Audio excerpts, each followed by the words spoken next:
Hi folks, how you doing? It's James JT at the Movies, and welcome back to mine and Laura's series where we do a first watch of a movie that either neither of us or one of us has never seen before and give you our thoughts on it. So we're going to do a review on a recent Russell Crowe movie called Unhinged that I actually picked up a couple of months ago on the recommendation of some of our fellow YouTubers here in the community. And what we're going to do is we're going to go away and watch that film for you, and then we're going to come back and give you our thoughts. We'll see you after that.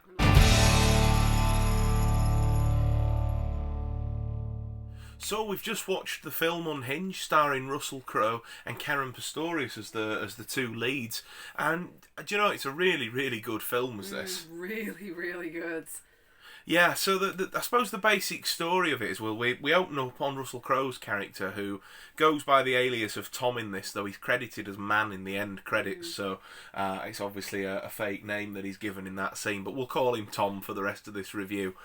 We open on Tom going to his ex-wife's house, and he brutally murders her and her new partner, and that, like you were sort of just saying, Laura, right off the bat at the beginning of the film. Yeah, it really sort of sets the tone for the film, doesn't it? Definitely, yeah. We really get an impression of what Russell Crowe is going to be like in this film, and basically the reason why the movie's called Unhinged.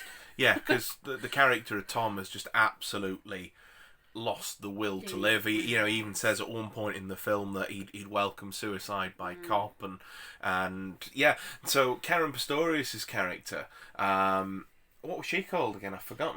Rachel. So Karen Pistorius plays Rachel, and she's a mum going through a divorce. She's trying to raise a kid. She's a mobile hairdresser, and again, in her opening shot of the film, her clients are dumping her, and she's sort of living with her brother in a house that they're trying to sell, and it's one of those things where she's having a bad time of it basically at the moment. She's going through the divorce, and let's say work's dropping her, and she's constantly late for things. We're given these little sort of tidbits of information to say that really she's not having this great time at the moment. And while she's taking her young son to school, there's Russell Crowe's character Tom sat at the traffic lights, and she's blasting on her own, telling him to get out of the way, and then ends up pulling out round him and sort of flipping him off. And it sets him in motion basically to pursue her.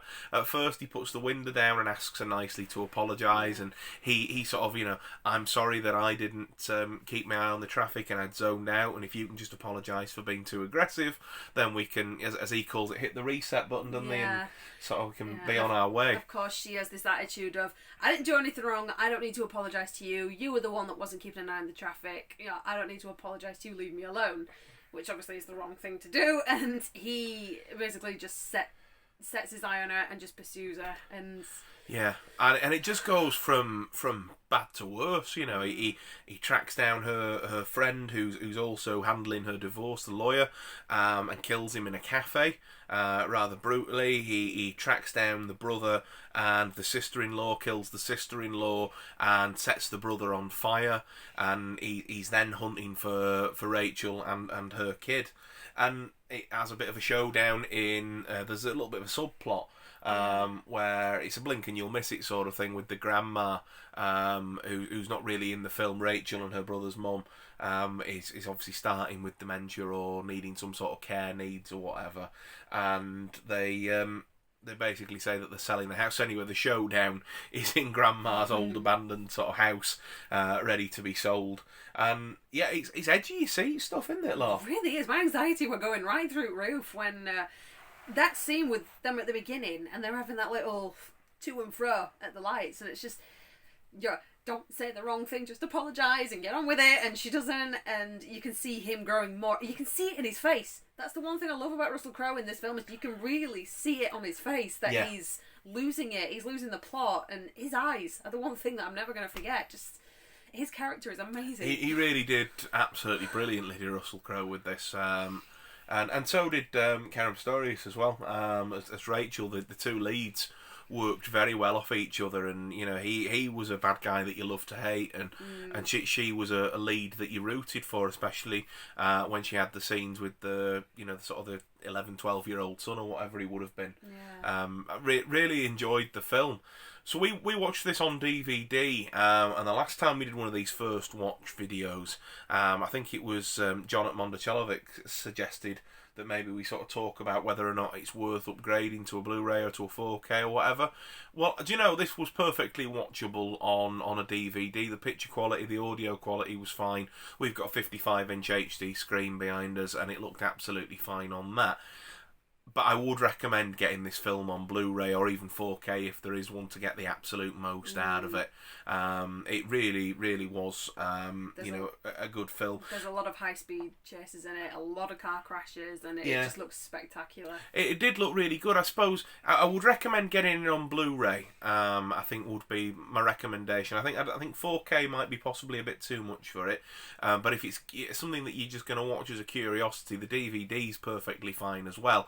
I would imagine when it eventually turns up on Netflix or whichever streaming service it comes to, it'll only be in 720 at best, which is, the equivalent of a modern DVD anyway, isn't it? Because they're anything between 480 and 720, depending on what you get. But yeah, if you can get a hold of it on a decent price on Blu-ray, I would say pick it up on Blu-ray. The DVD is more than acceptable, though. It sounded fine, it looked absolutely fine, and whilst it, like you said, there are a lot of high-speed chases and things, there aren't really any action set pieces or anything that's really sort of visually stunning in the film that would really benefit from sort of I'm trying to think of an example.